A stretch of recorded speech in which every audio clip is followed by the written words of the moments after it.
With this background, with the background of what has been said by this management professional, let's now look at various issues within the broad framework of strategy implementation.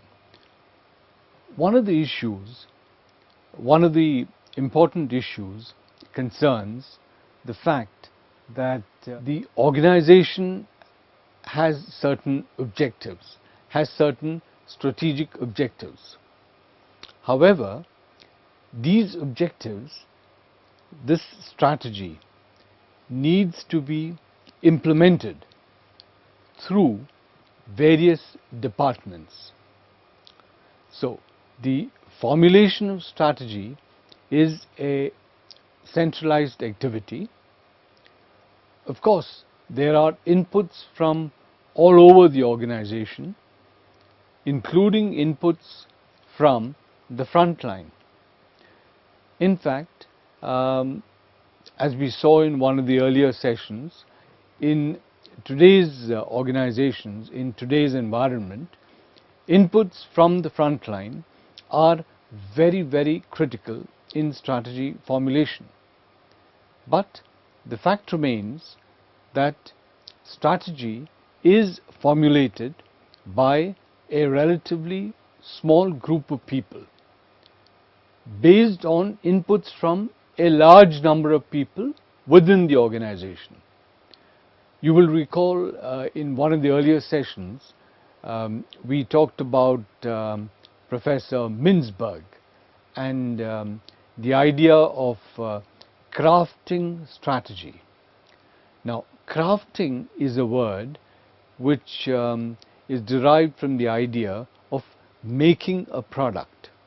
So, crafting means making.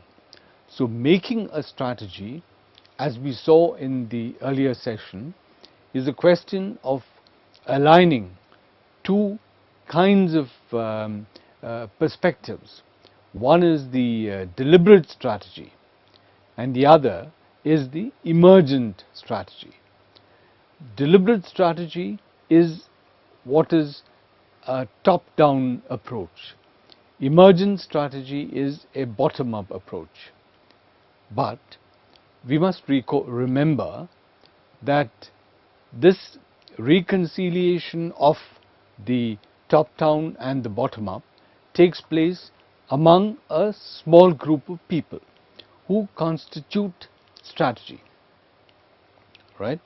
Therefore, organizational strategy, which is constituted by a relatively small number of people with inputs from a large number of people, this organizational strategy needs to be implemented by a large number of people again.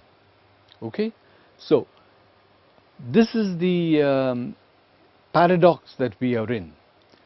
Strategy formulation is based on inputs from a large number of people, but it is a fact of organizational reality that strategy can only be formulated by a small number of people. Then strategy implementation is again an activity that requires to be done by a large number of people. Right. So this is the paradox which we need to address. Different organizations have different kinds of organizational structures which help the organization fulfill its objectives.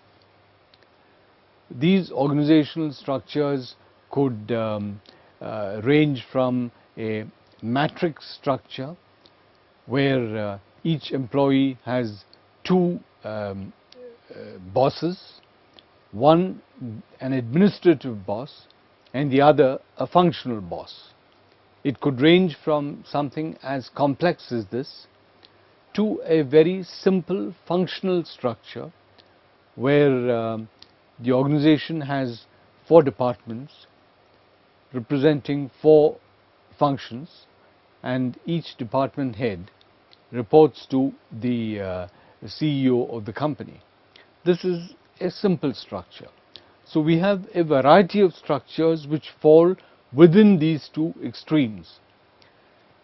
What is important is that these structures must permit strategy which has been evolved at the organizational level. It must permit this strategy to be implemented at the departmental level. This is where the concept of management by objectives comes in. In a way, of course, this is a tautology, because management is always by objectives. But the reason why this statement, management by objectives, has been put together in this manner is to emphasize that there is a hierarchy of objectives.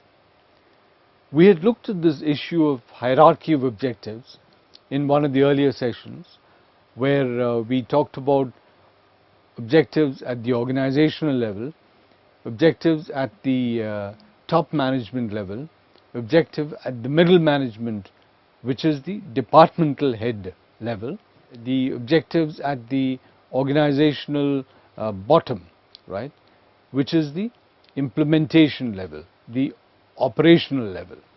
So you have objectives at different levels, and these objectives must fit one into the other. It must fit one into the other to ensure that the organization's overall purpose is achieved, to ensure that the overall organizational strategy is implemented.